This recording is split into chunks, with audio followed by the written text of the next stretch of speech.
ขาวเนาะแต่ว่าข้างในนี่เป็นสีอย่างงูเดี๋ยวจะให้พี่น้องเบิ่งโอ้โหข้างในเป็นสีม่วงนะทุกคนเด้อยู่คนเดียวเด้โอ้เราสร้างป้าเด็กน้อยอยู่คนเดียวเฮ็ดขนเนาะ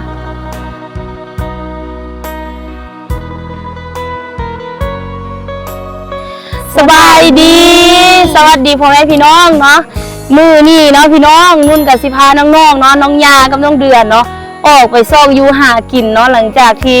น้องๆเพิ่นบางมือเพิ่นก็มีเวียกเนาะบางมือก็บ่มีเวียกแต่ว่ามื้อนี้มีเวียกบ่มื้อนี้เพิ่นบ่มีเวียกเนาะอยู่บ้านก็อยู่ละล่าเนาะหลังจากที่ปิดเทอมปิดหยังเนาะบางมืออาจจะไปซอยเวียกของพ่อของแม่ของพี่ของน้องไปเนาะเด็กๆซ้ำนี่ได้ซอยเวียกได้แล้วแต่ว่าบางมือก็อยู่บ้านอยู่เฮือนเนาะแต่ว่ามื้อนี้เพิ่นว่าเพิ่นอยู่บ้านละล่าเนาะเพิ่นก็อยากมาซอกอยู่หากินน้ำนุ่นว่าซั่นเนาะนุ่นก็เลยว่าสิพาเพิ่นเนาะไปซอกอยู่หากินตามหัวตามสวนตามไร่ตามนานี่แหละไปก็บ่ฮู้ว่าสิได้หยังเนาะพี่น้องเพราะว่าปกติก็คือฝนตกจังซี่มันก็จะออกเฮ็ดออกแนวอยู่แนวกินตามธรรมชาติเนาะเฮาซอกอยู่ซอกกินมันก็บ่ได้ยากแต่ว่า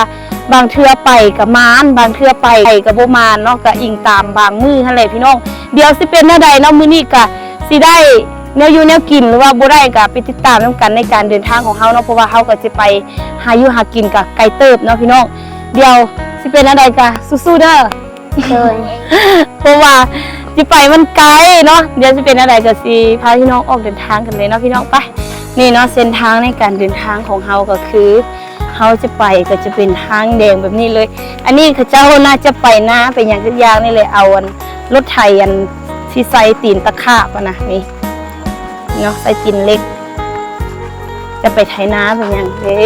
ฝนตกทุกมื้อเนาะอยู่บ้านนี่ตอนเช้านี่ก็ตกเนาะแต่ว่าบ่แห้งหลายแต่ว่ามื้อวานนี่โอ้โหหมดมือเลยเนาะไปใส่ก็บ่สร้างไปใส่เลยน้องยาน้องเดือนแบบเกี่ยมพร้อมแห้งดิ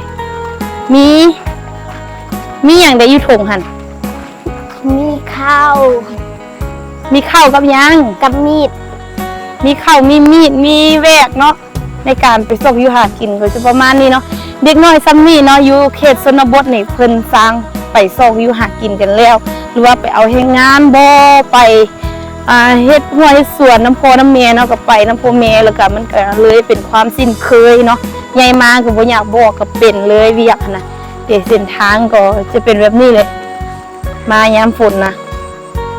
อยู่บ้านเฮาหรือว่าอยู่ประเทศลาวเฮาเนาะก็คือยามฝนก็จะประมาณนี้เลยในการไปหัวไปสวนเนาะเส้นทางก็จะบ่ได้ปูยางปูเอ้ยมาอย่างเลยเนาะแถวหมู่บ้านก็เป็นอิงตามบางสายซื่อๆเนาะที่เขาเจ้าปูยางค่ะนะนี่เส้นทางก็คือแบบขักขนาดเนาะมื้อนี้เปลี่ยนลุค เปลี่ยนลุคสาวน้อยเปียกผมมาเนาะถักผมไปเปิดตาโอ้โหเราจะไปซอกอยู่หากินเนี่ยบ่ฮู้ว่าสิมีอยู่แนวกินบ่เพราะว่าก็บ่ได้ชวนน้องยากับน้องเดือนให้เขาเจ้ามาชวนนู่นแต่เช้าเลยเพราะว่าอยากไปซอกอยู่หากินเนาะอยู่บ้านก็อยู่ซื่อๆบ่มีหยังกินว่าซั่นเนาะก็เลยพากันไปก็ไปเนาะไปซอกแนวอยู่แนวกินคันว่ามันมื้อที่เฮามามันก็สิได้หลายนั่นแหละมื้อบ่มานก็ไปละล่ากลับมาละล่าเนาะคือพี่น้องฮู้นำกันเนาะเด้โอ้ยทางนี่เนาะโอ้เส้นทางเนาะเอาอีกแล้วนี่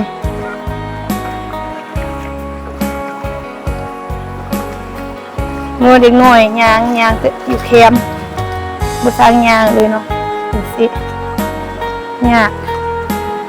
การเดินทางไปนะไปยังแต่ช่วงนี้ก็ยังไข้กว่าช่วงเฮาดำนาเนาะมันเป็นแบบอันฝนตกเกือบว่าทุกมือเนาะแล้วมันก็ยากในการเดินทางทางไปนาก็จะเป็นทางนี่แหละคือกันกับอันทางที่จะไปนี่ไปนั่นเนาะไปผู้ยาค้าไปยังต่างๆเนาะไปทางนี่แหละย่างมาเรื่อยๆแล้วบรรยากาศมื้อนี้ค่อนข้างแบบดีเลยเนาะฝนก็คือว่ายกๆแยกๆแต่ว่าก็บ่ตกแห้งนะแต่ว่ารวมๆก็คือสภาพอากาศค่อนข้างแบบว่าปั่นป่วนเนาะช่วงนี้บางมื้อก็แดดแห้งบางมื้อก็ฝนตกหนักเนาะบางมื้อก็ตื่นเช้ามาฝนตกหนักแต่แรงแดด เนาะเพราะว่าเป็นช่วง ฤดูกาลเฮ็ดนาจังซี่เนาะคันว่าฝนบ่ตกสิก็บ่มีน้ำเฮ็ดนาเนาะบางไร่นาของคนอื่นก็อยู่ภูอยู่ดอยหั่นน่ะเนาะเด้น้ำอยู่ห้วยก็จะประมาณนี้พี่น้องเฮาย่างมาก็จะเห็นน้ำห้วยเลยคุ้นๆเนาะเพราะว่าฝนตกหั่นน่ะไปต่อเนาะทางลัดก็จะประมาณนี้แหละพี่น้องมาแต่ละเทื่อเนาะโอ้ยมันจะบวกมันจะตุ่มใครแต่แบบเด็กๆนี่ขยันขันแข็ง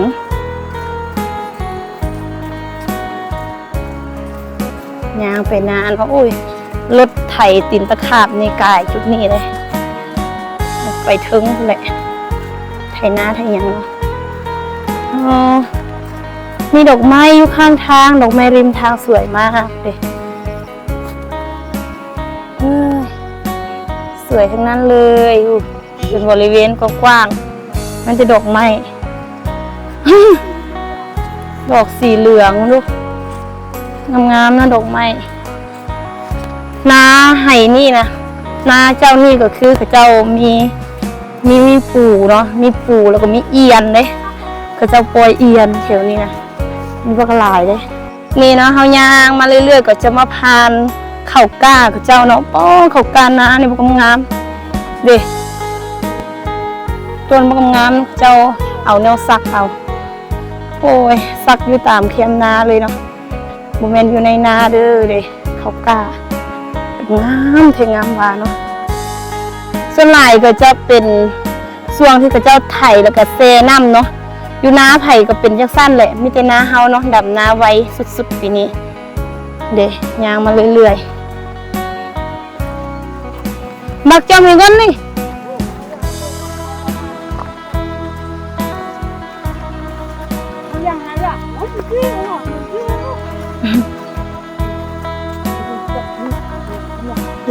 เปโถงสิไปให้เนาะไปเสียหญ้าตรงนี้ก็คือแบบหญ้ากำลังตึบ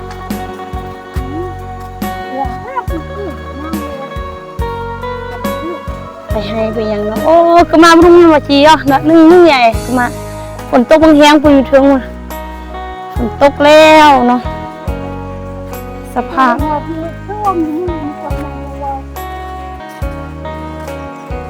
จอละสกติสนั่นเราหน่อยจุบติ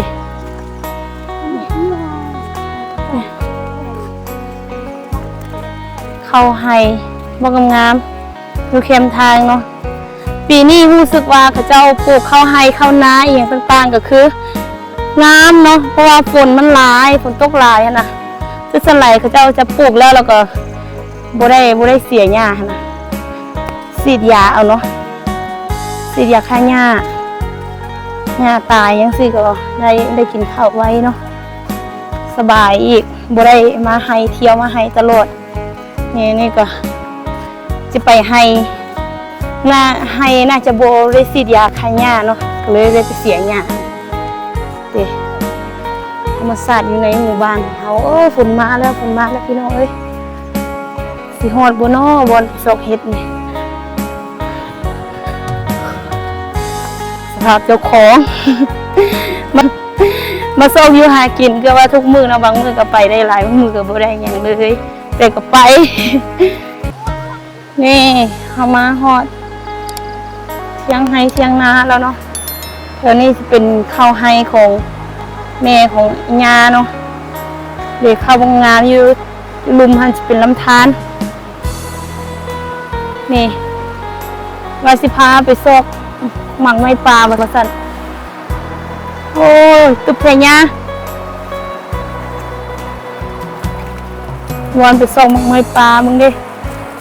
ซอกโอ้ยระวังหมักไม้ปลากับตัวเองเนี่ยใดที่ไปก่อนกัน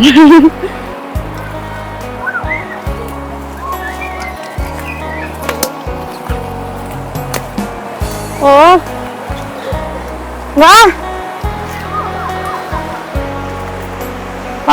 อยู่ลุมเป็นลำธารมือใหญ่ก็เด็กน้อยบริยานเลยสิกันมาเนาะโอ้มีเงินเจ้ามาเก็บอยู่แล้วมีเห็ดมีอย่างเกิดขึ้นตามธรรมชาติเลย เฮ็ดลินจือ เฮ็ดลินจือปลอมทำนี่เนาะเดี๋ยวอยู่ลุ่มนี่มันห่วยพี่น้องห่วยน้ำมือใหญ่ดูโอ้โหอยากจะบนมานี่มีสายแบบสายเสือกสายสะพาน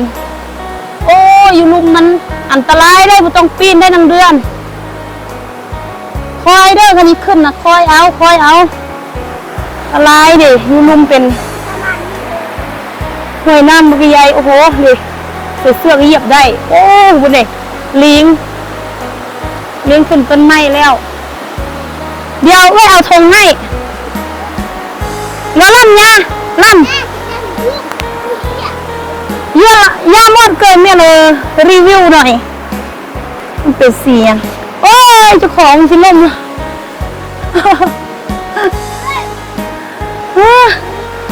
เด้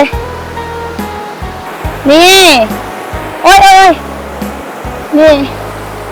เอาหมากลงมาแล้วนี่หมักไฟเนาะจะเป็นสนิทขาวเนาะแต่ว่าข้างในนี่เป็นสีอย่างเดี๋ยวจะให้พี่น้องเบิ่งโอ้โหข้างในเป็นสีม่วงนะทุกคนเด็มันไม่ปลาได้อยู่ตามธรรมชาติส้มหวานอร่อยมาก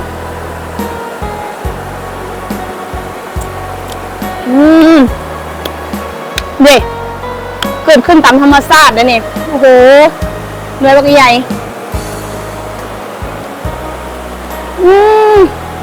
สีม่วงหวานสุดโอ้ยล่มแล้วโอ้ยเลี้ยงน้อยเนาะเป็นโรคขึ้นมาหมักไฟเนาะหมักไฟปลาพี่น้องดูแถวใกล้ๆนี่กับนี้โอ้โหหน่วยสีนี่เลยนะสีแบบขาวอมชมพูบางหน่วยก็อยากออกสีชมพูหน่อยนึงอยู่ถึงนี่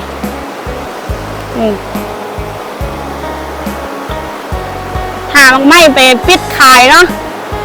ปิดบางไม้ขายด้วยพี่น้องอุดหนุนเด็กๆเด็กโอ้หมกไฟป่าเนาะเดบางหน่วยกับสีชมพูหน่อยนึงหลายสุดยูริเออร์บนห้างละเดือนบอกให้เราลงแล้วเนาะอันตรายเด้ออันตราย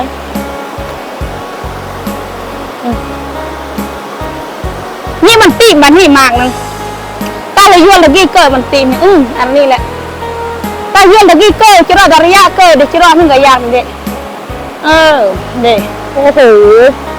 หน่วยใหญ่มาก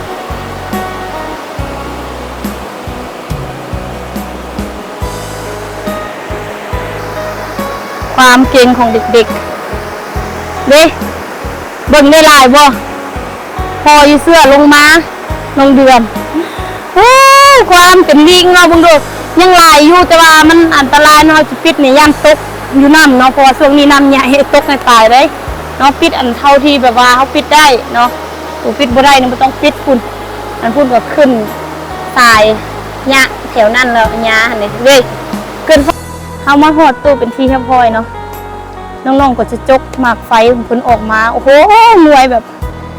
เป็นตะกินแห้งเนาะหน่วยคือแบบ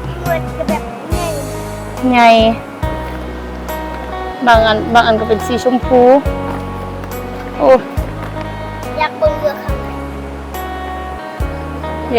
เดือนที่จะเอาไปขายว่านี่เฮ็ดจะได้ขายเฮ็ดเป็นมัดเอาไปขายมัด5,000เบิ่งมัดประมาณใด5,000ปกติเอาไปขายตลาดหุ้นให้ไม่ค่ามัดประมาณนี้เนาะ5,000กีบเก็บหมักไฟแล้วเนาะพากันนางกินหมักไฟนิดนึงแล้วก็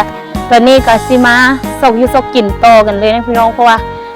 การแนวอยู่แนวกินมันก็บ่ยากดอกคันว่าหาคันเฮาบ่หานี่ก็คือบ่มีเนาะน้องๆเพิ่นว่าสิร้องไปโลกซอกเบิ่งเฮ็ดตามนาแล้วก็โลดฮักโนฮักหยังหั่นนะ ซอกในอยู่นะกินตามธรรมชาติเนาะอยู่แถวนี้แหละ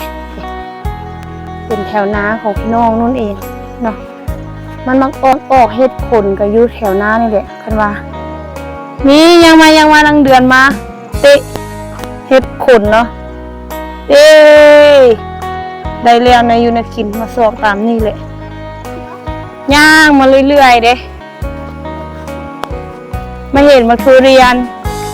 นคือแบบว่าเต็มต้นเลยอยู่ทุ่งอยู่นาเนาะ บอกแล้วเธอจะทำ ทุเรียนสายพันธุ์มักอึกว่าสั้นเต็มต้นเลยเด้ทุเรียนแบบโหหลายสุดมีบ่งหลายได้เนี่ยเด้แกคันโบย่านเขาเป็นนี้เงายังแข็งเด้ทุเรียนเยอะมาก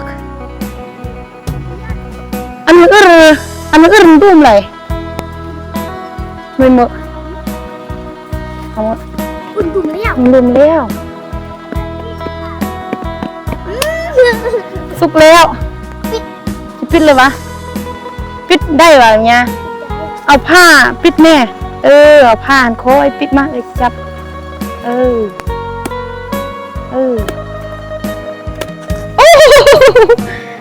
ทุเรียนของเราตกแล้วไปนี่พี่น้องเราจะมาปาดทุเรียนของเราตุ่มได้เสียงตุ่มแล้วก็หอมมากเราก็เลยพากันอันปิดมาเนาะในทุเรียนลาวเด้อบุมีหมักทุเรียนให้กินแต่หมักมี่เนาะภาษาไทยเขาเอิ้นขนุนบ่นี่ขนุนผ่ายามันก็จะได้กินมาเนี่ย น่าจะไม่ได้กินโอ้ซุป ซุป ดีนะที่เรามาเห็น โอ้โห ถ้าเรามาเห็นคงจะไม่ได้กิน คันเฮาบ่มาเห็นกับคนอื่นได้กิน คนอื่นจะแบบติดบอกคอเลย ตัวเองปิดคอ เจ้าของวิวมาก็กินเลยเนาะของญาติพี่น้องเฮานี่แหละแต่มันก็หลายได้เนาะ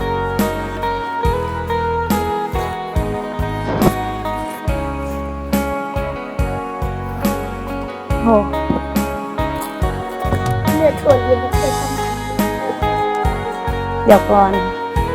เป็นประมาณนี้แม่แต่อย่างเดี๋ยวก่อนปาดดีๆก่อน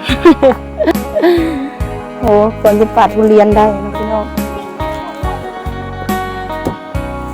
ตัวนึงนะก็คือหนังสีแบบ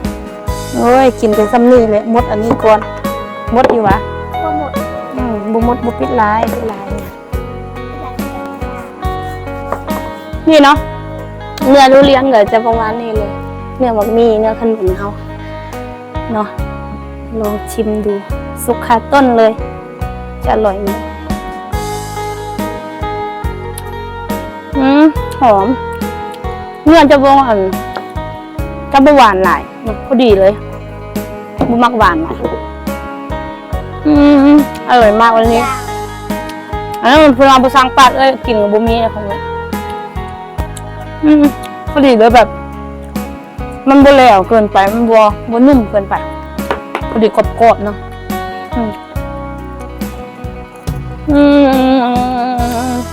มาได้แนวกินทุกมื้อนะมาแบบทางมาแวะไฮยาเก็บอันหมักไฟมาฮอนนี่ก็คือมาเก็บหมักมี่เนาะหลังจากที่นางตูบเรือเป็นทีมห้อยก็กินหมักมี่เนาะกินทุเรียนแล้วก็มาไฮกันต่อแล้วพี่น้องโอ้โหไฮก็คือแบบงามแฮงช่วงนี้ก็แบบมีสาลีเอียงต่างๆคุณปลูกตามไฮคุณพ่อแม่สองคนพากันเสียหญ้าไฮเนาะเด้กระท่อมเวลาที่เขามาให้ทั่วให้สวนให้ทางให้นาก็จะประมาณนี้เลยพี่น้องมีเด็กน้อยเด็กอยู่คนเดียวเลยดังไฟปลาไว้ปลาเด็กน้อยอยู่นี่ฮัลโหลไอ้อยู่คนเดียวเลยโอ้เราสร้างปลาเด็กน้อยอยู่คนเดียวเนี่ยไฮโอมีจังโมโอ้นี่ บ่ยังเขาเปิดอันภาษาอังกฤษให้ฟังแล้วก็อยู่จังได๋อยู่เที่ยงให้เที่ยงนาพ่อแม่พากันเป็นให้เป็นหยังนะ โอ้ยน้องมื้อนี้ถือว่าแบบพาพี่น้องน้องมาเลาะมาเบิ่งกันซอกเบิ่งเฮ็ดขนเฮ็ดหยังน่ะแล้วก็ซอกแนวอยู่ในกินเนาะออกมาก็ตามทางเด้อมาแวอยู่ให้ของน้องยาเพิ่นก่อนเนาะแวแล้วก็เก็บหมากไฟเนาะอยู่ให้เพิ่นมีหมากไฟแล้วบัดนี้ก็ย่างไปเรื่อยๆแหละซอกไปตามคันให้คันนามีหยังก็โลกไปเนาะแต่ว่าก็จวบดำน้อยเนาะเฮ็ดก็บ่มีหลายพี่น้องก็ถือว่าแบบอันนี้คือสิพากันกินข้าวแล้วก็สิกลับเฮือนเนาะเพราะว่าก็มาซอกก็คือว่าอะไรมันบ่มีหยังเนาะแม่นแต่เฮาซอกอยู่ซอกกินเนาะคนอื่นก็ซอกคือกันเวลาเขาเจ้ามาหัวมาสวนก็จังซี่ก็มาแต่ว่ามื้อใดที่บ่มาก็ไปซอกอยู่ซอกกินเนาะถือว่าคลิปวิดีโอนี้มันก็สิได้ปิดเพียงเท่านี้เนาะขอบใจพ่อแม่พี่น้องที่เข้ามาติดตามรับชมคลิปจนจบและคอมเมนต์ให้กำลังใจนนตลอดมาเนาะขอบคุณหลายๆเด้อพี่น้องไปกันเด้อบ๊ายบายเด้อ